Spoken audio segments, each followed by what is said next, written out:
আজকে এই ভিডিওর মধ্যে দুটো সারপ্রাইজ নিয়ে কথা বলবো এবং দুটোই সাকিব খানের ছবি সংক্রান্ত।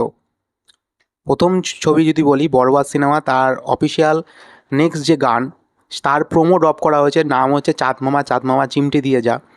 এবং এই গানটা হঠাৎই কালকে 9:30টার সময় ড্রপ করা হয়, একটা প্রোমো টাইপের ভার্সান।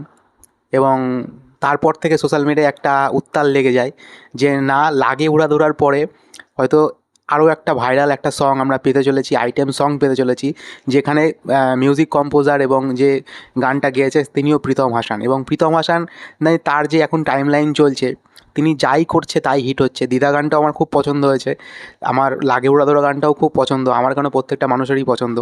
এবং এখন সে চাঁদ মামা চিমটে দিয়ে যা, গানের লেখাটা তো খুব সুন্দর এবং গানের বিটটা বেশ ভালো।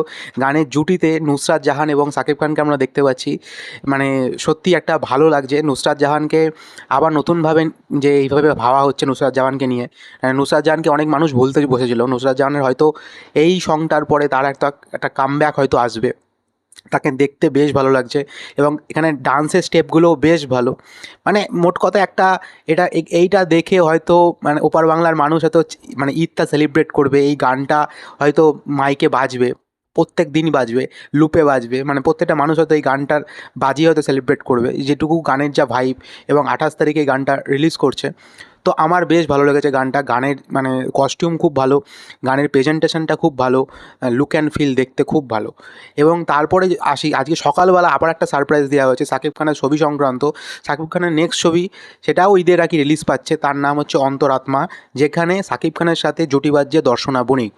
মানে এটাও আমি সকালবেলা যখন আমি ভিডিওটা দেখলাম, আমি ভেবেছি এটা কি ফেক নিউজ, বা এরকম সাকিব খানকে নিয়ে অনেক রকম ভিডিও আসে, কিন্তু আমি যে এটা সত্যি, তখন যে অফিসিয়াল যে চ্যানেল থেকে যখন আসলো, তখন আমি সত্যি মানে বুঝতে পারলাম যে এটা সত্যিকারের ঘটনা, যে তারাও ঈদে রিলিজ করছে। এবং এই গল্পটা যদি এই ছোটো করে যেটুকু টিজার দেখে বোঝা যাচ্ছে, এখানে তার বাবা অল্প বয়সেই মারা যাবে এবং তার পরিবারের হয়তো কোনো ডিস্টারবেন্স থাকবে সাকিব খানকে দেখে, মানে সাকিব খানের যে এই টিজারটা দেখে যেটুকু বোঝা যাচ্ছে। এবং তার সাথে দর্শনা বণিককে একটা ফ্রেশ জুটি লাগছে, দর্শনা বণিকের সাথে সাকিব খানের বেশ ফ্রেশ লাগছে।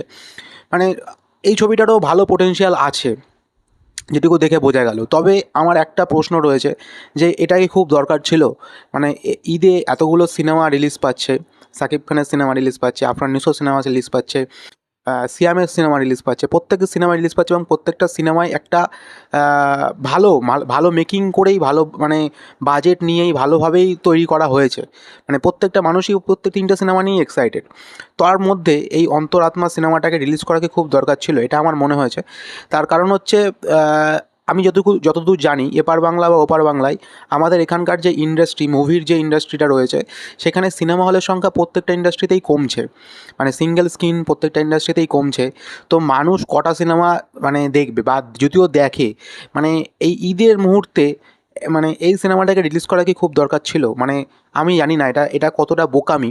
এবং এটা নিয়ে এতদিন কোনো প্রমোশন নেই, কোনো পোস্টার ড্রপ করা নেই, কোনো কিছুই নেই। হঠাৎ করে আজকে সকালবেলা হঠাৎ করে 8:30টার দিকে হট করে ড্রপ করে দিল যে আমরাও ঈদে আসছি। এটা তো বোকামি বলে আমার মনে হয়েছে। এবং তার মেকিংটাও যে খুব ভালো, খুব গ্যাঞ্জারে, যেমন তুফান বলো, যেটা হয়েছিল, তারপরে হচ্ছে আমাদের বরবাদ যেরকম, তারপরে হচ্ছে জংলি, তারপর হচ্ছে দাগি, যেরকম মেকিংয়ে সিনেমাগুলো হচ্ছে, সেখানে সেই দিক থেকে দেখতে গেলে এর মেকিংটা কিন্তু অতটাও ভালো না, অতটাও স্ট্রং না।